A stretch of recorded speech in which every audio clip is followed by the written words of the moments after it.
Assalamualaikum warahmatullahi wabarakatuh. Apa kabar? Tetap semangat ya. Mudah-mudahan ini Syawal sudah hampir pertengahan ya. Saya kira sebagian dari kita kalau mau puasa Syawal 6 hari masih ada waktu yang cukup panjang nih.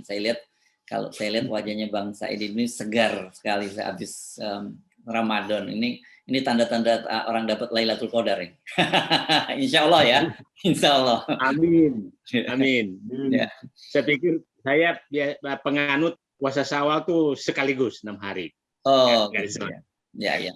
Bisa kok. Sekali bisa, terus tapi dicicil di selang-seling dengan puasa Senin Kamis juga bisa. Nggak ada masalah. Tapi santai. Pokoknya selama 1 bulan ini masih ada tersisa gitu ya, Bang Said ya.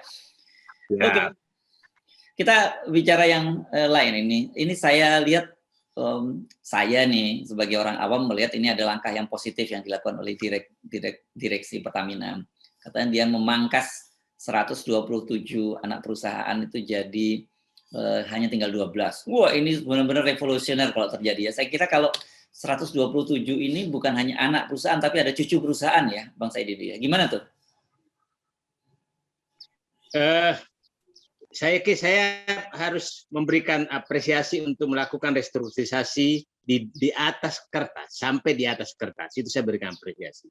Karena saya paham betul bahwa kendala di Pertamina adalah diimplementasi. Nah, semua konsep, semua dirut Pertamina itu selalu punya konsep yang brilian. Selalu. Semua dirut, siapapun. Kenapa? Karena ini perusahaan besar, perusahaan kaya, jadi membayar konsultan gampang. Orang dipanggil ke Pertamina saja udah sumringah itu. Jadi belum dikasih pekerjaan, apalagi disuruh kerja. Itu dan bayarannya cukup mahal kalau bekerja konsultan Pertamina gitu. Jadi, nah kita tahu problem utama Pertamina adalah Mahersu adalah kentalnya intervensi politik ke dalam Pertamina. Jadi itulah menjadi kendala implementasi. Dan yang menariknya adalah bahwa konsistensi terhadap Pertamina itu sulit sekali dipertahankan walaupun pejabatnya. Kita lihat begini, hampir seluruh perusahaan minyak dunia itu dirutnya itu masa jabatannya rata-rata 8 sampai 10 tahun, rata-rata 10 tahun. Dirut Pertamina itu rata-rata 2 tahun. Rata-rata 2 tahun. Jadi, malah di era ini lumayan lama ya hitungannya Nike ya. Nike ini lumayan. Nah, satu-satunya dirut yang pernah sejak reformasi dirut sampai 5 tahun itu adalah Bukaret yang bisa sampai 5 tahun. Pak Jokowi periode pertama itu 4 tahun 5 kali mengganti dirut. 4 tahun 5 kali menjadi dirut. Jadi rata-rata nggak sampai setahun lah hitungannya ya. Nggak sampai setahun, gitu kan. Nah, ini Bu Nike ini 2018, jadi udah 3 tahun nih. Siapa tahu dia perempuan bisa sampai 5 tahun, saya nggak tahu karena Bu Karen dulu 5 tahun. Nah, jadi Anda bayangkan Mas Hersu adalah seorang dirut Pertamina dikasih waktu tidak sampai 5 tahun. Saya beritahu, umpamanya merancang 1 kilang, itu perencanaannya itu minimal kira-kira 4 tahun, pembebasan tanah sekitar 2 tahun, jadi 7 tahun, terus pengadaan 7 tahun tuh baru 5 tahun minimal baru pelaksanaan dari titik perencanaan. Titik awal disetujui, bukan titik perencanaan, titik awal dinyatakan eksekusi. Gitu. Nah, bayangkan kalau dirut baru masuk berpikir ganti lagi. Nah, itu problem utamanya di Pertamina. Nah, kenapa? Pasti pertanyaan Mas Hersu, kenapa intervensi ini terjadi? Karena saya mengalami betul. Saya itu 3 kali mengseleksi dirut Pertamina waktu masih di BUMN. Nah, jadi paham betul saya bahwa itu jadi hampir semua direksi Pertamina, terutama dirut dan komod itu pasti orangnya presiden, dan pasti permintaan presiden. Itu jadi nggak usah jadi orang menghindar. Jadi kalau Pertamina gagal itu tidak bisa dikatakan itu lepas dari presiden. Oke. Nah, tapi itu yang penting bahwa itu menempatkan dirut Pertamina adalah the president man, supaya para pelobi tidak banyak pelobi yang bisa menekan. Cuma faktanya, penyakitnya adalah kalau di sekitar presiden itu banyak pelobi, maka repotlah Pertamina. Itu yang penyakit utama. Jadi saya sih berharap bahwa dan saya menyatakan tidak ada jalan lain Pertamina sekarang kecuali melakukan restrukturisasi yang sangat keras, karena ini Pertamina ini di ujung tanduk, Mas Hertu, sangat di ujung tanduk. Begini persoalannya adalah itu dari dulu. Nah, cuma sekarang agak diuntungkan Pertamina nih, karena yang menjadi beban Pertamina dari dulu adalah BBM bersubsidi. Itu menjadi beban dari dulu. Sekarang itu masih ada di kertas, tapi tidak ada di pelaksanaan. Hampir tidak ada di pelaksanaan. Yang mana? Yang tidak ada. Kenapa? Yang tidak ada di pelaksanaan yang mana? BBM bersubsidi. Oh, oke. Karena Mas Hersu cari premium sudah nggak ada kan? Walaupun masih ada ditulis, ya kan? Nah, ada sedikit tinggal minyak tanah. Jadi sebenarnya Pertamina mendapat peluang yang cukup besar karena beban pemerintah dari BBM bersubsidi sudah berkurang. Nah, kita tahu, tapi ada problem besar Pertamina karena di hulu menghadapi persoalan di hulu, karena ini dia menghadapi persoalan sekarang itu adalah karena dia mendapatkan ladang minyak, blok Rokan dan blok Mahakam. Blok Rokan itu dia beli sangat mahal dari pemerintah.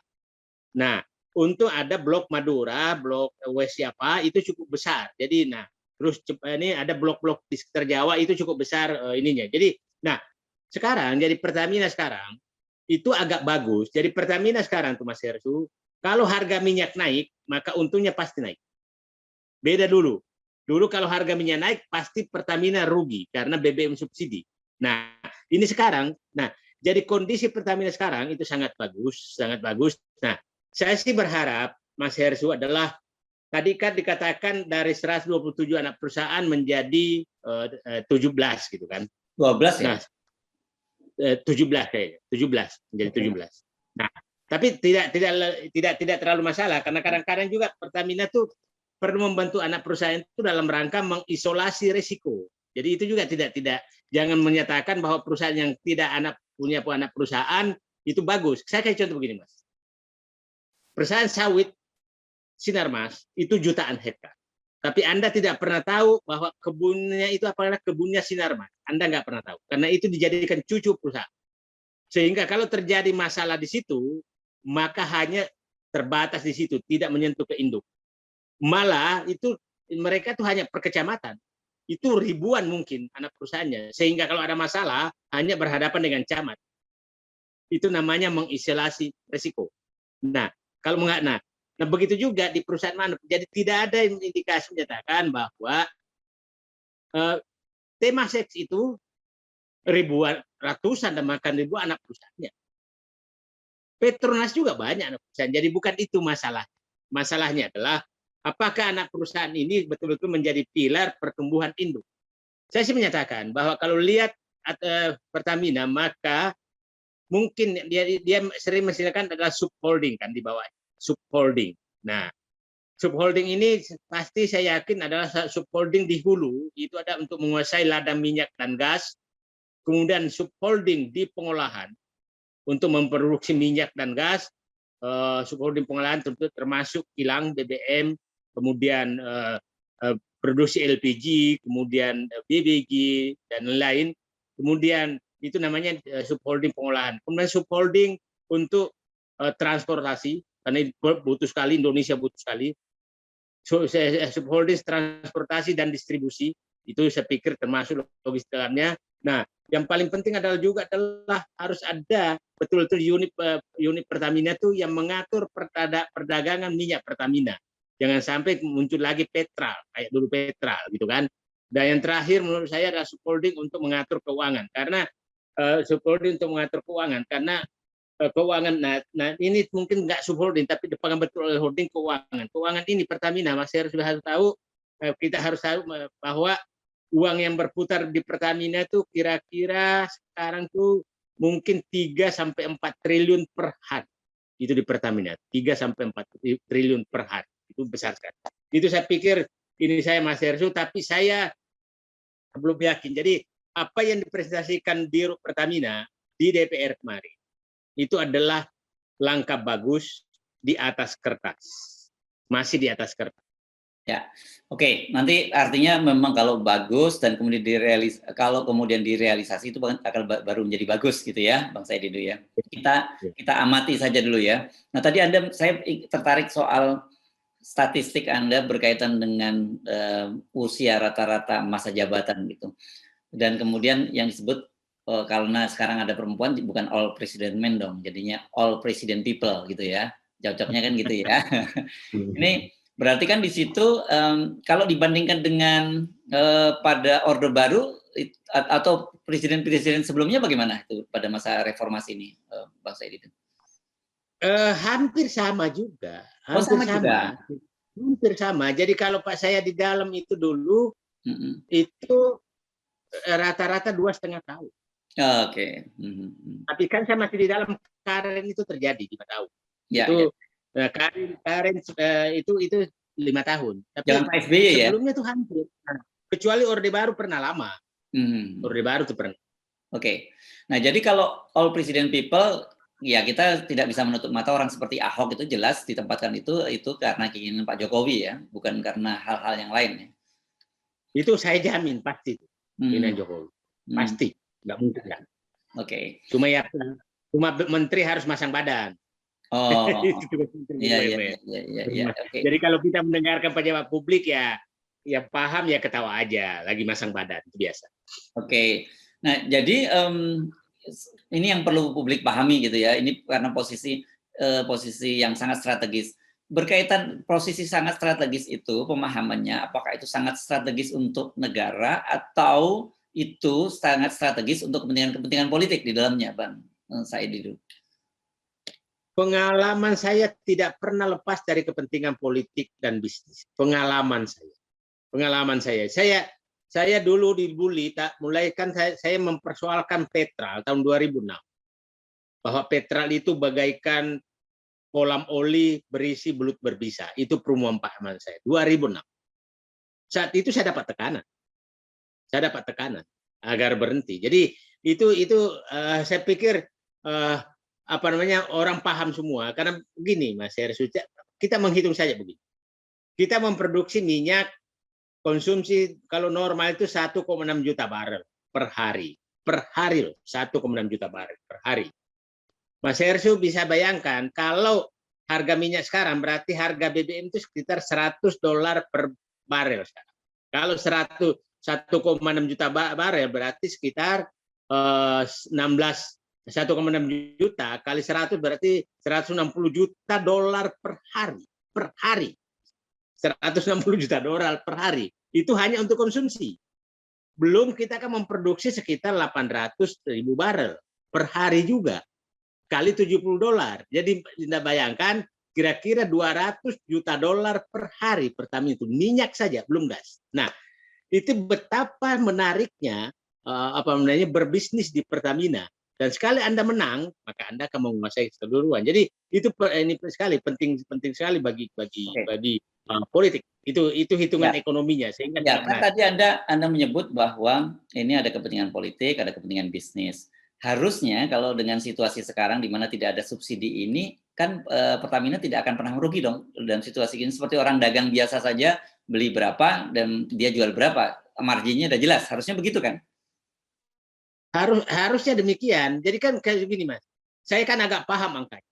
Saya paham betul di hulu umpamanya. Kalau di hilir kan gampang, tinggal harga crude tambah biaya pengolahan, biaya distribusi, tambah margin, jual, oke? Nah di hulu itu rata-rata biaya produksinya Pertamina mungkin sekarang $25 per barel. Harga minyak sekarang $60 sampai $70, jadi pasti untung, clear sekali untungnya itu. Nah di gas juga demikian. Itu gasnya di Pertamina kan punya 2 gas kan, adalah PGN anak perusahaannya dan Petragas. Nah, Petragas itu menambang. PGN biasanya adalah mendistribusikan. Ini gampang sekali menghitungnya karena PGN itu membeli gas dari publik, dari kilang, dari apa namanya ladang gas, pemilik tambang gas, kemudian dia distribusikan dan dijual ke konsumen. Tinggal gampang, biaya produksi, ongkos pipa, tambah margin. Jadi sebenarnya tidak terlalu rumit sekarang karena tidak ada apa namanya. Nah, jadi kalau saya sih memperkirakan Pertamina sebenarnya bisa untung agak besar tahun 2021 ini karena harga minyak lagi naik. Cuma konsumsi turun, tapi nggak masalah, marginnya tinggi kok. Ya, artinya sebenarnya kalau ada tanpa campur tangan politik, itu secara pure bisnis nggak ada cerita Pertamina itu akan merugi. Saya katakan Mas Hersu, salah satu prasyarat Pertamina bisa sehat adalah tidak adanya intervensi politik. Itu prasyarat. Tidak akan pernah Pertamina bisa sehat ke depan kalau masih ada niat melakukan intervensi politik ke dalam Pertamina. Tetapi dengan kondisi Pertamina seperti itu, saya akan hanya bilang begini, bahwa hanya politisi bodoh yang tidak mau campur tangan di Pertamina, gitu kan? Nah, kalau seperti sekarang ya saya yakin itu yang kemungkinan besar terjadi karena semua pasti melobi untuk mendapatkan kue dari Pertamina. Nah, itulah saya bilang. Jadi menurut saya salah satu cara untuk menempatkan orang mendapatkan Pertamina bebas itu adalah orang yang tidak takut kehilangan jabatan di Pertamina. Kalau orang itu penikmat jabatan pasti dia dimanfaatkan. Dan saya pernah kenal orang yang tidak takut kehilangan jabatan, tapi dia hanya sekitar 8 bulan di Pertamina. Itu langsung tergeser. Itu, nah saya nggak usah sebutkan namanya. Nah jadi kalau suatu saat Mas Hersu punya kesempatan untuk menentukan siapa di Pertamina, persyaratannya pertanyaan pertama, apakah Anda masih mau menikmati jabatan? Itu saja semua. Ya, Anda nggak perlu nyebut namanya. Tapi saya ingat Anda tadi kan Anda menyebut terlibat dalam Petral ya. Petral ini pada masa digagas pada masa Menteri ISDM-nya Sudirman Said ya, dan Anda staf ahli di situ kalau nggak salah waktu itu ya. Jadi saya staf khusus saat itu, Petral. Oh, staf khusus. Staf khusus, ya. Tapi saya diikutkan tim untuk membahas terus. Dan sebenarnya temuan saya sudah 2006. Jadi Petral ini, nah itulah yang terungkap. Papa minta saham kan orang Petral juga kan. Tapi Mas Hersu, saatnya saya buka sedikit bahwa ada pihak yang menyatakan dia membubarkan Petral. Tapi saya tahu kejadiannya bahwa orang itu tidak sebenarnya melarang Menteri SDM membubarkan Petral. Hanya Menteri SDM Pak Sudirman Said memilih dia bubarkan. Jadi kemungkinan besar diberhentikannya Sudirman Said itu adalah karena dia berani membubarkan Petral. Ya. Jadi setelah Pak Sudirman Said membubarkan Petral, kemudian ada yang mengaku bahwa dia yang membubarkan Petral gitu ya? Ya seperti itu. Karena Pak Sudirman Said juga itu kan dia dulu membentuk ISG di Pertamina. Maka pada saat itu dipanggil Dirut Pertamina dan dikasih pilihan karena ada perintah dari atas bahwa ini harus diberhentikan dan dikembalikan lagi ke Petral. Kalau Pak Sudirman Said setuju, maka dikasih jabatan lagi. Pak Sudirman Said menolak. Nah, pada saat jadi Menteri SDM, dia wujudkan idenya membubarkan Petral, tapi sebenarnya juga di atasnya juga tidak boleh membubarkan Petral. Nah, tapi Pak Sudirman Said tetap membubarkan dan mungkin itulah penyebabnya dia dimenterikan sebagai Menteri SDM. Oke, kalau tadi Anda menyebut tidak perlu disebut nama siapa Direktur Pertamina hanya menjabat sebentar tadi ya. Sekarang juga kita nggak perlu menyebut siapa di atas menteri yang melarang membubarkan Petral gitu ya. silakan diduga sendiri. Siapa? Tapi itu fakta sejarahnya begitu. Dan saya saksi sejarah. Yes, ini testimoni yang menarik menurut saya. Sudirman Said dicopot sebagai Menteri ESDM karena dia membubarkan Petral. Hipotesa saya seperti itu. Dan kelihatannya hipotesa saya biasanya tepat. Jadi, bukan hanya Petral kan, ada soal Papa minta saham juga kan. Itu. Nah, Papa minta saham juga seperti itu. kita berkali-kali diminta untuk berhenti meneruskan. Tapi saya dan Pak Sudirman Said tetap ngotot meneruskan. Next time mungkin kita minta sama mama saja, jadi supaya tidak muncul persoalan, jangan papa. Oke. Jadi mama minta pulsa itu. Oh gitu ya. Baik, terima kasih Pak Said Didu. Assalamualaikum warahmatullahi wabarakatuh. Waalaikumsalam warahmatullahi wabarakatuh.